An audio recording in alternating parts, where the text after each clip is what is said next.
Stock market की दुनिया में कुछ लोगों के नाम सिर्फ एक इन्वेस्टर या ट्रेडर तक सीमित नहीं होते हैं। कुछ नाम बड़े डील्स, कॉर्पोरेट बैटल और बिलियन डॉलर मर्जर्स की कहानियों में लिखे जाते हैं। आज हम बात करते हैं एक ऐसे ही लीजेंडरी इन्वेस्टमेंट बैंकर की, Nimesh Kampani, the ultimate deal maker of Dalal street. Nimesh Kampani का सफर एक सिंपल बिजनेस फैमिली से शुरू हुआ था। उनका जन्म एक गुजराती जैन फैमिली में हुआ, जहां फाइनेंस और बिजनेस एक नेचुरल स्किल मानी जाती थी। 1970 के दौरान उन्होंने अपना career Jamuna Das Morarji and company में शुरू किया और क्विकली अपनी शार्प फाइनेंशियल इनसाइट से मार्केट में अपनी पहचान बना ली। तब का बॉम्बे स्टॉक एक्सचेंज एक क्लोज्ड सर्कल मार्केट था, जहां सिर्फ सिलेक्टेड ब्रोकर्स और इन्वेस्टर्स को एंट्री थी। कंपनी का नेटवर्क और मार्केट एनालिसिस ने उनको अलग बना दिया। 1973 में निमेश कंपानी ने अपनी कंपनी शुरू की, जेएम फाइनेंशियल्स, जिसका नाम आज भी इंडियन इन्वेस्टमेंट बैंकिंग इंडस्ट्री में टॉप पर है। उन्होंने इंडिया के कुछ बड़े आईपीओ और मर्जर एक्विजिशन डील्स को हैंडल किया। जेएम फाइनेंशियल्स के इनिशियल प्रोजेक्ट में टाटा, रिलायंस, बिरला जैसे बड़े बिजनेस हाउसेस शामिल थे।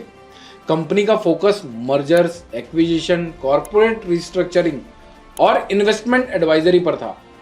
कंपनी का अप्रोच सिंपल था, रिलेशनशिप बिल्ड बिजनेसेस। उनका फोकस सिर्फ ट्रेड्स या शॉर्ट टर्म गेन्स पर नहीं था, बल्कि लॉन्ग टर्म फाइनेंशियल पार्टनरशिप पे था।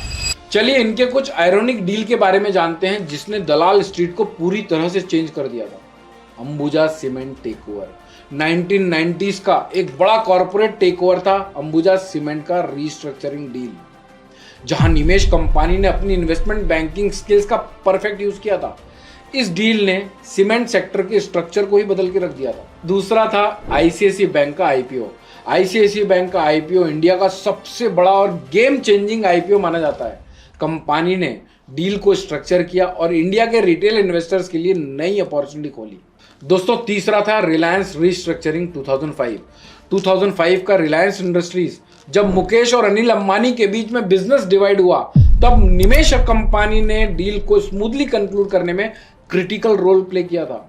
यह इंडिया के कॉर्पोरेट हिस्ट्री का एक डिफाइनिंग मूवमेंट था। इस डील ने मुकेश अंबानी को रिलायंस का एनर्जी और फार्मास्यूटिकल बिजनेस दिया और अनिल अंबानी को टेलीकॉम और फाइनेंशियल सर्विसेज। लेकिन बिजनेस की दुनिया में कंट्रोवर्सीज के बिना कंप्लीट ही नहीं होती है। 2008 के Andhra Pradesh CID fraud case में उनका नाम गलत तरीके से शामिल किया गया, जब उनकी एक एडवाइजरी डील को स्कैम से जोड़ा गया। The Andhra Pradesh police has an arrest warrant against Company and two other independent directors, that's AP Kurin and Meenu Shroff.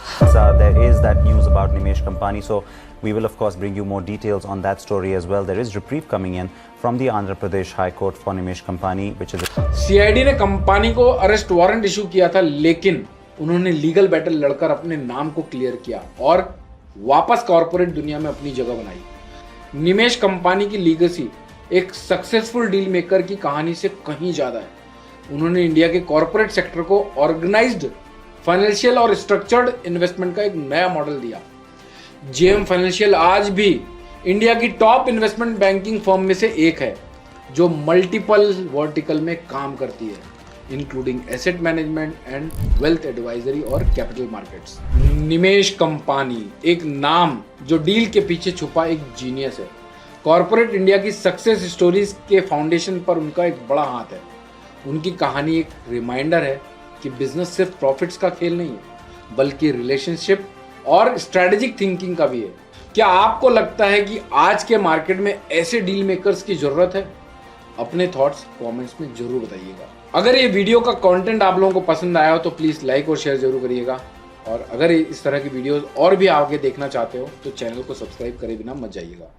Investment in securities are subject to market risk. Read all the related documents carefully before investing. Registration granted by SEBI in no way guarantee performance offers or provide any assurance of return to investors and traders.